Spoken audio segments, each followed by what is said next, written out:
தரையில் விழுந்த பசு தேநீர் கேட்காது பசுமை பறந்த ஒரு வயலில் ஒரு பசு மகிழ்ச்சியுடன் மேய்ந்து கொண்டிருந்தது. அருகில் சில ஊரார் கூடிக்கொண்டிருந்தனர். அவர்கள் சிரித்தபடியே சூடான தேநீரை குடித்து ரசித்து பேசிக் கொண்டிருந்தனர். அந்த நேரத்தில் அருகிலிருந்து ஒரே அலறலுடன் ஓடிய நாய் பசுவை பயமுறுத்தியது.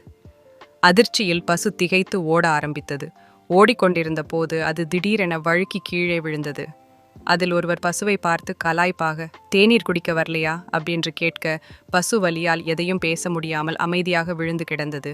அதை பார்த்த ஊரார் அனைவரும் அந்த பசுவை எழுப்ப முயற்சி செய்தனர். நெஞ்சார உதவிய அந்த மக்கள் பசுவை மெதுவாக எழச் செய்தனர். பசு வலியோடு மெதுவாக நடக்கத் தொடங்கியது. தரையில் விழுந்த பசு தேநீர் கேட்காது.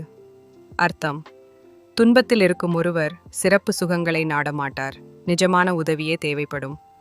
பாடம்: பிறர் இடர்பட்டால் கேலி செய்யாமல் உதவ வேண்டும். முருகப்பெருமானை நம்பினால் சேனலை லைக் செய்யவும், உங்கள் எண்ணங்களை கமெண்ட் செய்யவும், வீடியோவை பகிரவும் மற்றும் சேனலுக்கு குழு சேரவும்.